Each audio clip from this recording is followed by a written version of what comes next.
Buenos días, hoy es 11 de febrero del 2021 y hoy toca el resumen del capítulo número 5 que se titula Nedaka.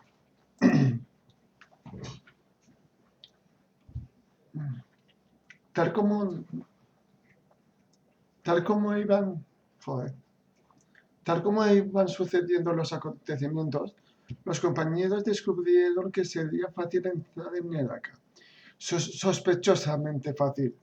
En nombre de los dioses, ¿qué está ocurriendo?, preguntó Cadamón mientras Tanis y él contemplaban el llano desde su oculta atalaya en las montañas situadas al oeste de Nedaka. Unas sinuosas líneas negras reptaban por la desolada planicie en dirección hacia el único edificio en un radio de 100 millas. El templo de la reina de la oscuridad daba la impresión de que millares de víboras se deslizaban desde las montañas, pero no eran tales víboras, sino las multitudinarias fuerzas enemigas. Los dos hombres que las observaban percibían destellos ocasionales producidos por el sol al reflejarse en lanzas y escudos y los estandartes negros, rojos y azules, donde destacaban los emblemas de los señores de los dragones. Ondeaban sobre sus mástiles, volando a gran altura sobre sus cabezas. Los imponentes reptiles surcaban el aire en un abanico de colores, que iban de los purpúreos a los añiles, verdosos y azabaches, en pos de las dos gigantescas ciudadelas flotantes que permanecían suspendidas sobre el recinto amurallado del templo y que, con sus sombras, sumían al paraje en una perenne noche. Fue una suerte que el mago nos atacara en el viaje, comentó despacio Cadamón. Nos habrían matado al aparecer con nuestros dragones cobrizos en medio de esta muchedumbre. Sí, reconoció Tanis en actitud ausente. Había estado pensando en el viejo hechicero para, con el auxilio de sus recuerdos y revelaciones de Tas, tratar de unir algunas piezas y descifrar el enigma. Cuanto más reflexionaba sobre Fitbal, más se acercaba a la verdad y, como habría dicho Flint, el conocimiento de este hecho producía temblores en su piel. Al evocar al enano, en su mente sintió una punzada de dolor, así que decidió desechar toda elucubración sobre su amigo y también sobre el anciano. Ya tenía suficientes preocupaciones con la situación presente y estaba seguro de que ningún hechicero le ayudaría a salir del atolladero. Ignoro qué está sucediendo, susurró el semielfo, pero sea lo que fuera, más nos favorece que no nos perjudica. ¿Recuerdas lo que comentó Elistan en una ocasión? Está escrito en los discos de Bisakal que el mal se vuelve contra sí mismo. La reina oscura reúne sus tropas por un motivo desconocido. Quizá para asestar un golpe definitivo a Kryn, del que no pueda levantarse. Sin embargo, no está todo perdido, y podemos mezclarnos fácilmente en este confuso gentío. Nadie deparará en dos miembros del ejército que regresan con un grupo de prisioneros. Así lo espero, apuntó Cadamón con sombrío ademán. Roguemos que así sea, apostilló Tanis. El capitán de la guardia que defendía las puertas de Nedaka estaba hostigado por todas partes. La reina oscura había convocado un consejo general por segunda vez desde el inicio de la guerra, y los señores de los dragones del continente de Absalón acudían prestos a la llamada. 4 días atrás había empezado a llegar a Nedaka y, a partir de entonces, la vida del capitán había sido una constante pesadilla. Los señores de los dragones debían entrar en la ciudad por orden de rango. Así, Adiakas sería el primero con su escolta personal, sus tropas, sus guardias y sus dragones. seguido por Kitiara, la dama oscura, también en compañía de su corte de soldados, reptiles y custodios. En tercer lugar, había su aparición Lucien de Takar, con su cortejo, y así sucesivamente hasta el último de la comitiva, Fiumaster Toede, del frente oriental. Tal sistema no había sido concebido tan solo para dar a las más altas dignidades. Su propósito era permitir que circulasen sin obstáculo un gran número de tropas y dragones, junto con sus sedes, por un complejo que nunca fue diseñado para albergar a grandes concentraciones. Dada, además, la desconfianza que reinaba entre unos y otros señores, ninguno se dejaría persuadir de entrar con un solo draconiano menos que sus colegas, y este hecho contribuiría a mantener un orden perfecto. Era un buen plan, y podía haber funcionado de no plantearse un grave problema desde el principio al llegar a Diacas con 2 días de retraso. Lo había hecho a propósito para crear la confusión que debía derivarse de su tardanza. El capitán ni lo sabía ni osaba preguntarlo, pero tenía sus propias ideas sobre el particular. Su ausencia obligaba a los dignatarios que se presentaban antes que a Diacas a instalarse en las llanuras que circundaban el templo hasta que él hiciera su entrada. Las consecuencias nos hicieron esperar. Los draconianos, goblins y mercenarios humanos ansiaban gozar de los placeres que ofrecía la ciudad. Campamento elegido a toda prisa en el interior de Decito. Habían recorrido largas distancias y se disgustaron con razón al negárseles que este disfrute. Muchos intentaban escalar las murallas durante la noche, atraídos por las tabernas como las abejas por la miel. Se produjeron reyertas, pues cada tropa era leal a su señor del dragón y a ningún otro, hasta que los calabozos subterráneos del templo se convirtieron en un alborotado hervidero. El capitán tuvo que ordenar a sus fuerzas que cada mañana alojasen carretas de borrachos prendidos la víspera sobre el llano, donde los recogían sus exasperados oficiales. También estallaron conflictos entre los dragones, ya que cada cabecilla trataba de afirmar su poder sobre los otros. Un gran reptil verde, Cian Bloodbane, llegó incluso a matar a un dragón rojo en una pelea por la posesión de un venado. Para la desgracia de Cian, su oponente contaba con el favor de la misma reina oscura, de modo que fue encerrado en una cueva donde sus aullidos y los feroces golpes que daba con su cola hicieron creer a más de uno que había sobrevenido un terremoto. El capitán apenas durmió durante 2 noches. Cuando al amanecer del tercer día le comunicaron que al fin había llegado a Diacas, a punto estuvo de arrodillarse en acción de gracias y procedió de inmediato a reunir a los hombres que tenía asignados para preparar el gran desfile. Todo fue bien hasta que unos centenares de draconianos a las órdenes de Toede vieron entrar en la plaza del templo a las tropas del máximo mandatario. Bebidos y respetuosos con sus infelices, ineficaces cabecillas, trataron de introducirse en masa al mismo tiempo que el ejército privilegiado. Encolerizados ante semejante desacato, los capitanes de Diacas ordenaron a sus huestes que los detuvieran por las armas. Estalló el caos. La reina de la oscuridad, no menos disgustada que su secuaz, envió a sus tropas pertrechadas con látigos, cadenas de acero y garrotes. Acompañaban a estas patrullas algunos magos de túnica negra y oscuros clérigos que, respaldando con sus hechizos los contundentes trallazos de los soldados, lograron restablecer el orden. Diacas y su cortejo entraron en el complejo del templo con dignidad, aunque no en perfecta formación que les correspondía.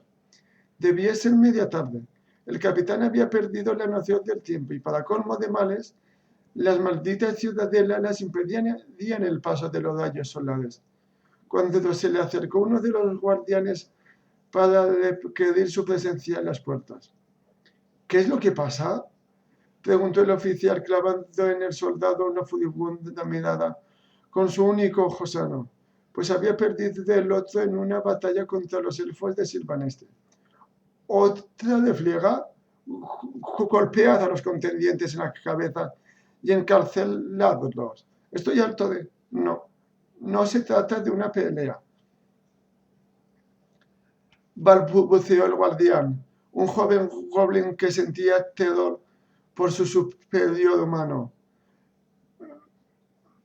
Me han enviado los centinelas de la puerta. 2 oficiales solicitan permiso para entrar con unos prisioneros. El capitán lanzó un irreprimible deniego. ¿Qué otras complicaciones le aguardaban? Casi dijo al goblin que volviera y les flanquease la entrada. El lugar ya estaba atestado de esclavos y prisioneros, y unos pocos más no habían de notarse. Las tropas de Kitiada estaban agrupándose en el exterior, dispuestas a hacer su entrada, y debía hallarse presente a fin de darles la bienvenida al oficial.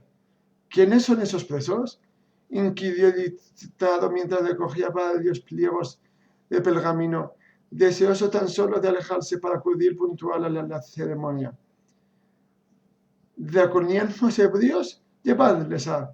Creo que deberíais venir, señor. El goblin sudaba, despidiendo unos efluvios que no resultaban nada agradables. Son una pareja de humano y un kender. Ya te he dicho que... De pronto se interrumpió. ¿Un kender? Repitió a la vez que alzaba los ojos con interés. Que alzaba los ojos con interés. ¿No les acompaña también un enano? No que yo sepa, señor, respondió el pobre goblin, pero quizá me haya pasado desapercibido en medio del gentío. Iré contigo, resolvió el oficial, y ciñéndose la espada siguió al goblin hacia la puerta principal del recinto. Reinaba allí una momentánea paz. Las tropas de Aracas estaban ya en la improvisada ciudad, y las de Kitiada se organizaban entre peñones y escaramuzas para iniciar su marcha. Era casi la hora de comenzar la ceremonia, así que el capitán se apresuró a examinar al grupo que se erguía ante él. 2 oficiales del ejército de los dragones, de alto rango por añadidura, escoltaban a un grupo de oscos prisioneros. El capitán estudió a estos últimos con atención, recordando las órdenes recibidas 2 días antes. Debía acechar con especial empeño la llegada de un enano que viajaba en compañía de un kender, también y quizá también de un dignatario elfo y una mujer de largo y argenteo cabello. En realidad, un dragón plateado. Eran todos ellos amigos de la princesa que tenían prisionera. La reina de la oscuridad creía que intentaría rescatarla de un modo u otro. Había un kender frente a él, pero la mujer exhibía una melena pelirroja de bucles rizados que nada se asemejaba a un dragón.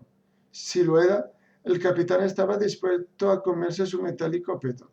El encorvado anciano de Barbadala, por su parte, presentaba todos los rasgos de un humano, y nada tenía de enano ni mucho menos de elfo. Lo cierto era que no acertaba a comprender por qué 2 oficiales de elevada graduación se habían molestado en prender a tan variopinto trío, decapitarles y acabar con ellos en vez de venir a molestarnos, declaró el capitán en tono desdeñoso. En estos momentos carecemos de espacio en los calabozos para alojar a nadie más. Lleváoslo. Sería una lástima desperdiciar esta oportunidad, protestó uno de los oficiales, un hombre gigantesco con unos brazos que más parecían troncos arboleos, antes de atenazar a la muchacha pelirroja y arrastrarla hacia sí. He oído decir que en los mercados de esclavos pagan sumas suculentas por las de su especie. Bueno, en eso tienen razón, admitió el capitán, pasando de vista con su ojo sano al voluptuoso cuerpo de la joven, que, a su juicio, aún embellecía más la ajustada cota de malla. Pero no sé qué esperas obtener por los otros dos. Mientras hablaba, manoseó a Arkender, quien lanzó un grito de indignación, si bien le silenció al instante uno de los guardianes presentes. «Matadles». El fornido oficial pareció titubear ante tal argumento, o al menos así lo denotaba su nervioso pestañeo. En cambio, su compañero, que había permanecido en un discreto segundo plano, dio un resuelto paso al frente y respondió poder. «El humano no es mago», dijo, «y creemos que el Kender trabaja como espía. Lo sorprendimos cerca del alcázar de Dagal». Oh, joder, haber empezado por ahí en lugar de hacerme perder el tiempo. De acuerdo, entrad y ved dónde podéis encerrarles. Hablaba de forma precipitada, pues acababa de sonar las trompetas. Debía iniciarse la ceremonia. Las macizas verjas de hielo comenzaban a abrirse para dar paso a la comitiva. «Firmaré vuestros documentos. Entregádmelos». «No tenemos», empezó a decir el oficial corpulento, pero el otro lo interrumpió para preguntar, a la vez que buscaba en sus bolsas. «¿A qué documentos te refieres? ¿A los de identificación?» «No», contestó el capitán en el límite de su paciencia. «Al permiso de vuestro comandante para ausentarlos y trasladar prisioneros». «Nadie nos dio semejantes papeles», afirmó sin inmutarse el oficial de la barba. «¿Se trata de una nueva ordenanza?» «No, en absoluto». El capitán les miraba ahora con desconfianza. ¿Cómo atravesáis las líneas sin esa autorización? ¿Y cómo esperáis volver? ¿O quizá regresar no entre vuestros planes y preferir realizar un pequeño viaje con lo que saquéis por este singular lote? «No», exclamó el individuo más fornido, enrojecido de ira y lanzando chispa por los ojos. «El comandante olvidó esa formalidad, eso es todo. Tiene mucho en qué pensar, y no parece que haya aquí mucha predisposición a resolver los problemas existentes. No sé si me explico». Su mirada era de complicidad. Las puertas se abrieron de par en par, acompañadas por un fragor de trompetas. El capitán no pudo reprimir un suspiro de angustia, pues en aquel momento tendría que estar en el centro de la entrada para recibir con todos los honores a Kitiara. Y llamó en apremiante ademán a los guardianes de la arena oscura que habían apostado en los flancos de las imponentes verjas. «Llevadles abajo», ordenó mientras le ponía su informe. Les mostraremos qué hacemos con los desertores». Se alejó a toda prisa, no sin antes volver la cabeza y comprobar satisfecho que los centinelas cumplían con su deber, desarmando rápida y eficazmente a los dos oficiales del ejército de los dragones. Cadamón dirigió a Tanis una inquieta mirada cuando los draconianos lo sujetaron por los brazos y procedieron a desabrochar la hebilla de su cinto. Tika, por su parte, tenía los ojos desorbitados, pues era evidente que las cosas no se desarrollaban según lo previsto. Medem ocultó su rostro bajo las falsas patillas. Parecía presto a gritar o echar a correr. Incluso tan lejos delataba un cierto aturdimiento por el repentino cambio de planes. Tanis veía que los ojos del Kender escudriñaban su entorno en busca de una vía de escape. Intentó poner en orden sus ideas. Creía haber sopesado todas las posibilidades al estudiar la forma de entrar en Neraka, pero ésta había escapado a su consideración. La idea de ser apresados como desertores no había cruzado su mente ni por un segundo, y comprendió que, si los centinelas lo llevaban a los calabozos, estaban perdidos y de medio. En cuanto les quitaran el yelmo, reconocerían sus rasgos de semielfo, y al examinar con mayor detenimiento a los otros, no tardarían en descubrir a Bedem. Él era el peligro. Sin su presencia, Cadamón y los otros podían salir bien librados. Sin él, las trompetas volvieron a sonar, codeadas por un ensordecedor griterío. En el instante en que un dragón azul traspasaba las puertas del templo con una dignataria a su grupo. Al verla, Tanis le dio un vuelco al corazón, pero pronto su desánimo se transformó en júbilo. El gentío pronunciaba enfervorizado el nombre de Kitiada. Avanzando hacia ella en tan confuso tropel, los soldados, temerosos por la seguridad de tan engreído personaje, habían desviado su atención de los prisioneros. Tanis se acercó hasta lejos tanto como pudo. Escucha, se apresuró a susurrarle en lengua elfa, con voz queda para que la bataola amortiguase sus palabras, y animado por la esperanza de que Tas le comprendiera. Di a Cadamón que vamos a interpretar una pequeña escena. Haga lo que haga, debe confiar en mí. Todo depende de su mutismo. ¿Entendido? El Kenden miró a Tanis, totalmente perplejo, pero asintió. Hacía mucho tiempo que no traducía el elfo. No cabía sino esperar que hubiese captado sus instrucciones.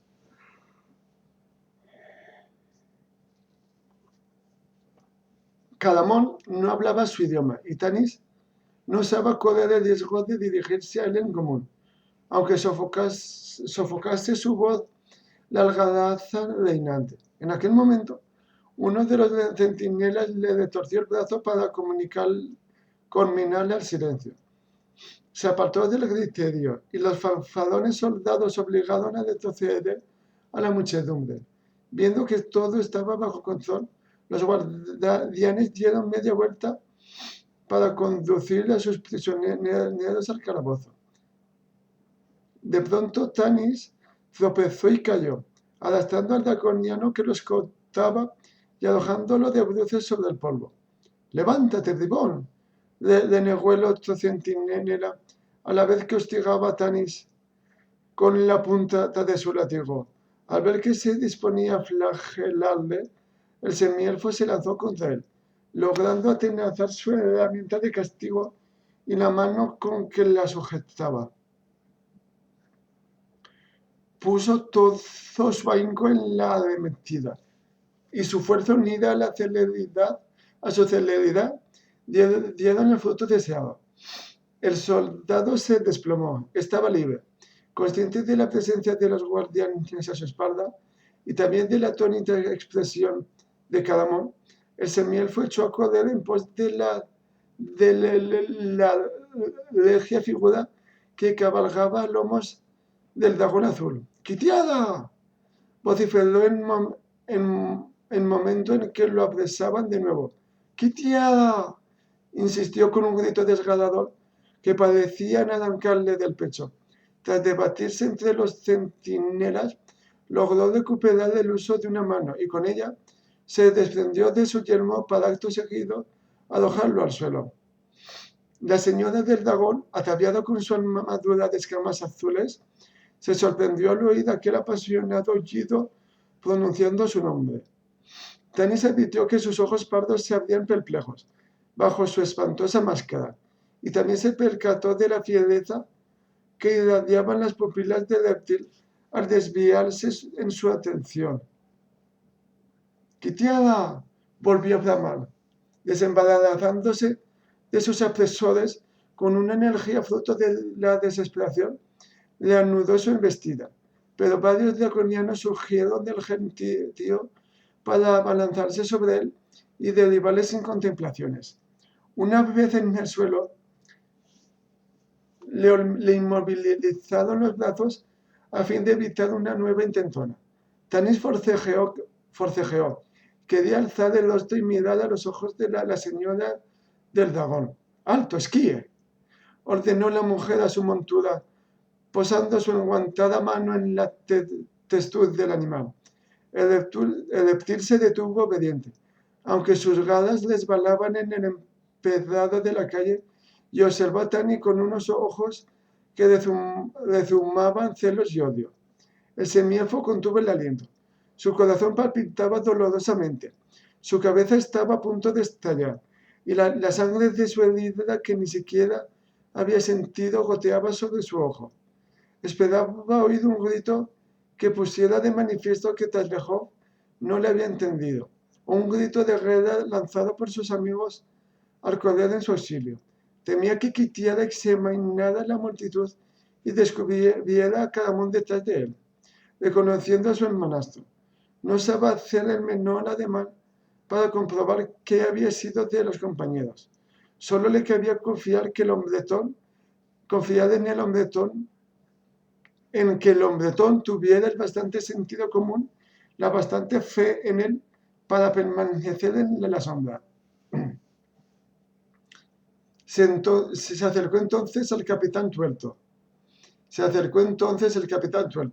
con el rostro desencajado de ira, y alzó en el aire una de sus botas resuelto a propinarle un puntapié en la cabeza que dejara inconsciente a tan detestable alborotador.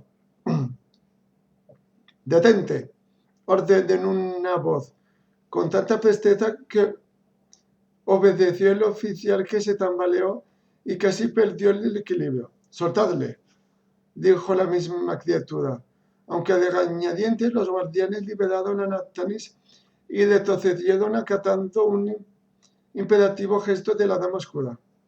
¿Puede haber algo tan importante como para entorpecer mi entrada en el templo?, inquirió Kitiara, con un tono cavernoso que deformaba aún más el grueso yelmo.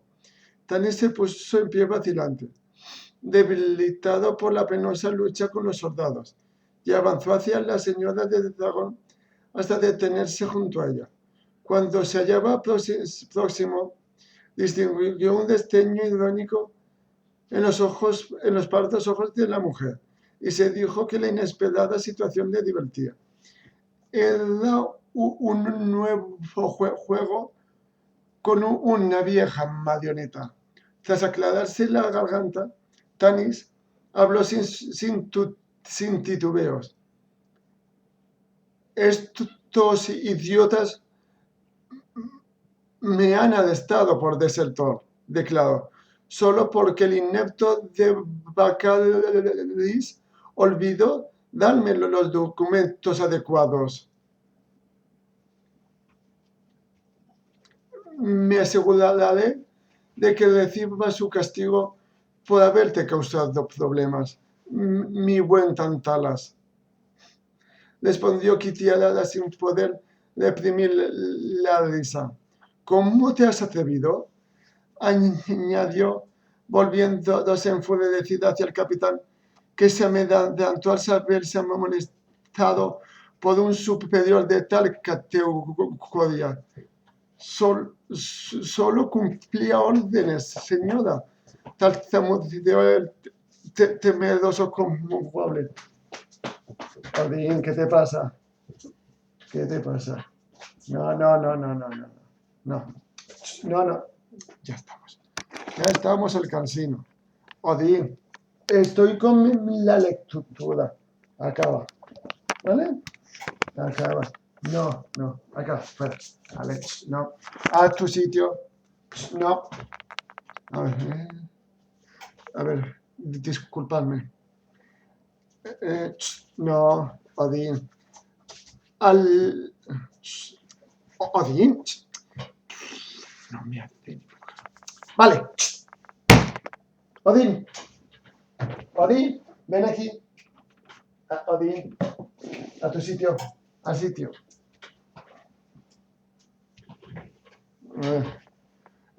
Aléjate o te entregaré a mi dragón para que te devore, ordenó Kitiara a la vez que agitaba la mano en perentorio ademán. Luego, con gesto más amable, extendió su enguantado miembro hacia Tanis.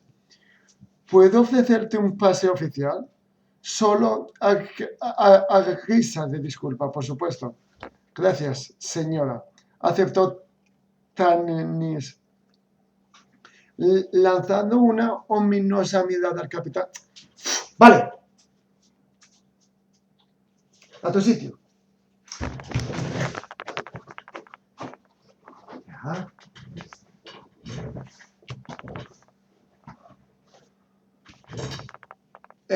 Lanzando una ominosa mirada al capitán, el semielfo asió la mano de Kitiara y se encaramó sobre el lomo del dragón azul.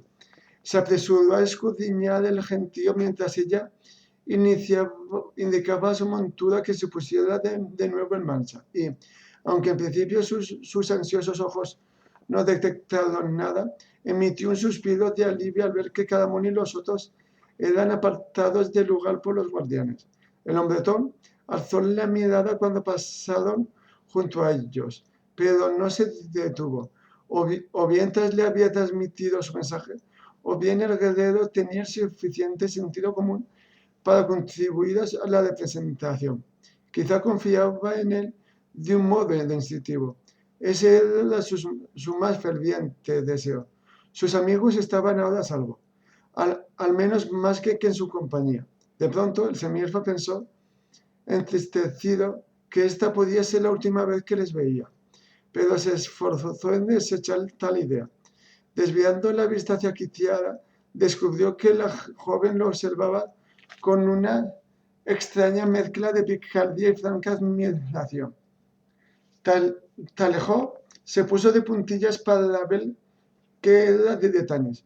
Oyó clamores y vítores, seguidos por un expectante silencio en el momento en que el semielfo se acomodaba en la ropa del dragón. Cuando se reanudó el desfile, el Kender creyó percibir que su amigo lo miraba más. Si no lo hizo, pareció no reconocerle. Entonces los centinelas azuzaron a los 4 prisioneros, obligándolos a avanzar entre la muchedumbre. Y la imagen de Tanis se perdió en la vagabunda. Uno de los soldados hurgó con su daga en las costillas de Caramón. Así que tu compañero se va con la señora del dragón y deja que te pudras en los calabozos. Bromeó emitiendo un desagradable chasquido. No me olvidaré, farfulló él. El draconiano sonrió y dio un codazo de complicidad al otro centinela, que arrastraba hasta lejos con su reptiliana mano cerrada en torno al cuello del Kender. Sin duda, volverá a buscarte. Si logra escabullirse de su lecho. Caramón enrojeció de ira y Tas le dirigió una mirada llena de espanto. No había tenido ocasión de comunicar a su fornido amigo el último mensaje de Tanis y temía que lo estropease todo. Si bien no creía que nada pudiera empeorar el aprieto en que ahora estaban. Por fortuna, Caramón se limitó a menear la cabeza como si hubiera herido su dignidad. Estaré en libertad antes de que caiga la noche, declaró con su voz de barítono. Hemos vivido juntos muchas experiencias. No me abandonará. Advirtiendo una nota nostálgica en las palabras del guerrero, Tas estremeció, ansioso por acercarse y explicarle lo que sabía. En aquel momento, Tika lanzó un grito de furia y el Kender se giró al comprobar qué ocurría. El guardián que la escoltaba había desgarrado su pectoral.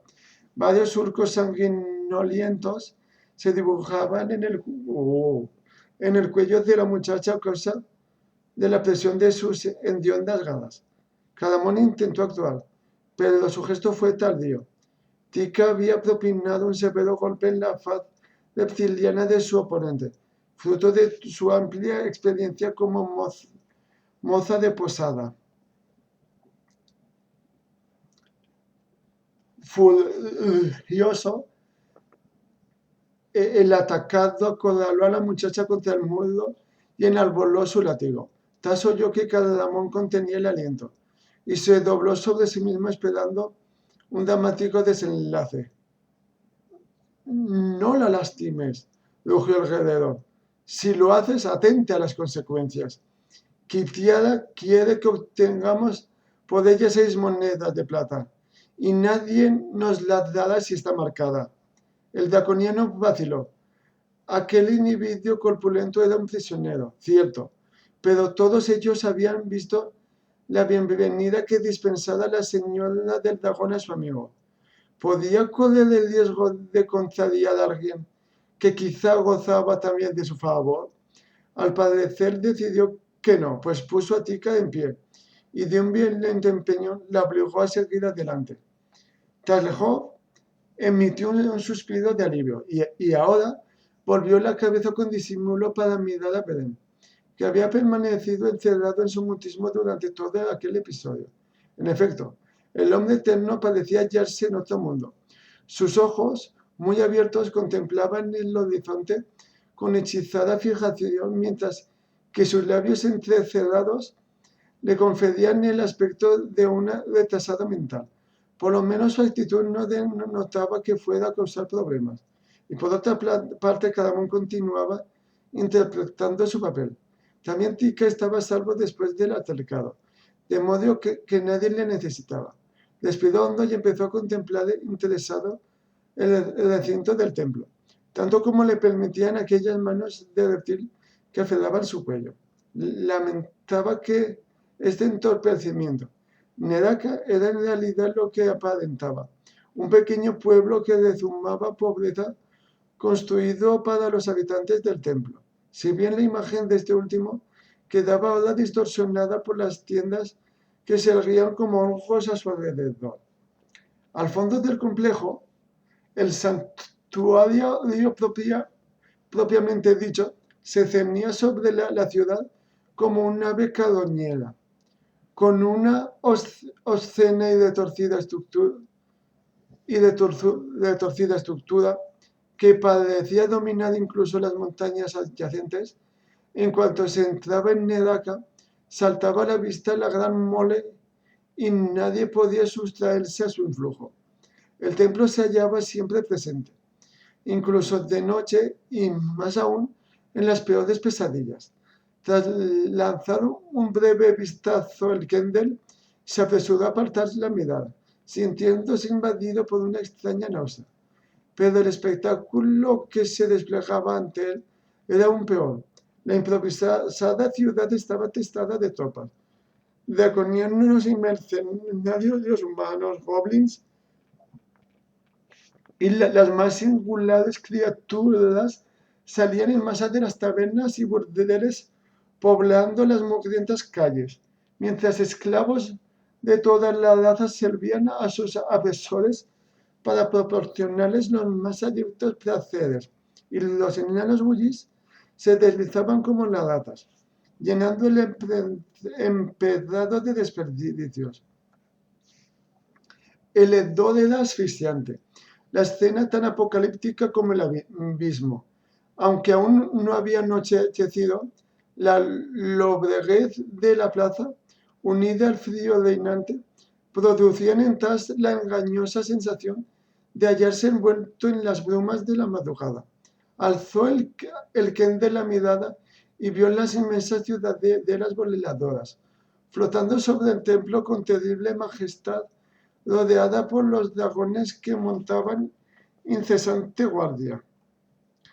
Al iniciar la marcha por las abarrotadas calles, Tas había abrigado la esperanza de huir aprovechando la primera ocasión que se le ofreciera. Era un experto en confundirse con el gentío, y le animaron las furtivas miradas de Cadamón, quien sin duda había forjado el mismo plan. Pero tras recorrer unas pocas avenidas, tras ver las acechantes ciudadelas sobre sus cabezas, comprendió que era inútil. Era evidente que Cadamón había llegado a idéntica conclusión, pues el Kendel le vio bajar los hombros en una demanda de impotencia. Desalentado y temeroso, Tas pensó de pronto que Laudana vivía prisionera en aquel infierno desde hacía tiempo.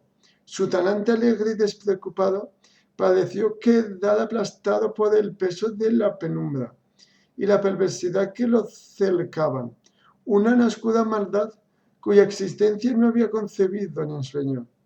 Los soldados los apremiaban con sus armas mientras se abrían camino a codazos entre los borrachos y pendencieros que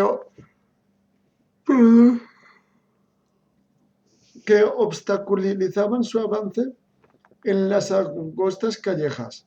Por mucho que se esforzase, el Gendel comprendió que no hallaría el modo de transmitir a cada uno el mensaje a Tanis. De pronto los obligaron a detenerse, pues un contingente de tropas de su oscura majestad marchaban por el lugar en apretada formación.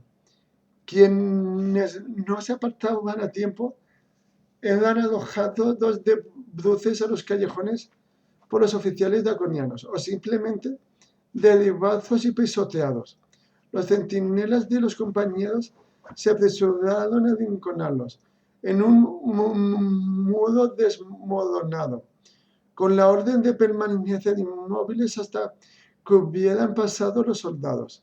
Talejó quedó aprisionado entre Cardamón y uno de los draconianos, quien soltó su cuello convencido de que ni siquiera un Gendel osaría cometer la huida en medio de semejante multitud. Aunque sentía sobre los vigilantes ojos del centinela, Taz logró deslizarse en pos de Cardamón con la esperanza de obedecer al fin las instrucciones de Tanis. Sabía que nadie lo oiría. Los estruendos de las armaduras y recias botas impedían que los ecos de sus palabras penetrasen en los tímpanos hostiles. Cardamón, le dijo con voz queda, tengo un mensaje para ti, ¿me escuchas? El guerrero no se movió, permaneció con la mirada fija en la calle, convertido su rostro en una máscara de piedra. Sin embargo, el Gendel, que estaba casi a su lado, detectó un ligero pestañeo en sus ojos. Tanis te pide que confíes en él, se apresuró a susurrarle. Haga lo que haga, debes de representar tu papel. Creo que esas han sido sus palabras. Cardamón frunció el ceño. Hablaba en lengua elfa, se disculpó el Gendel. Además, apenas podía oírle. El hombretón no se inmutó. Si acaso, se ensombreció su rostro. Taz tragó saliva y se arrimó a la pared, colocándose detrás de la ancha espalda de su amigo. Esa es la señora del dragón.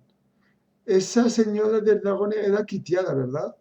No hubo respuesta, pero Taz vio cómo se tensaban los músculos de la mandíbula del guerrero, como un nervio comenzaba a vibrar en su cuello.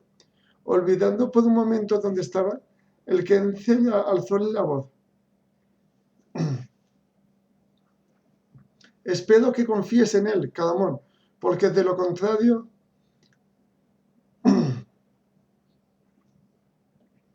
Sin previo aviso, el draconiano que custodiaba a Talejó giró sobre sus talones y le dio una bofetada en la boca, arrojándolo contra la pared.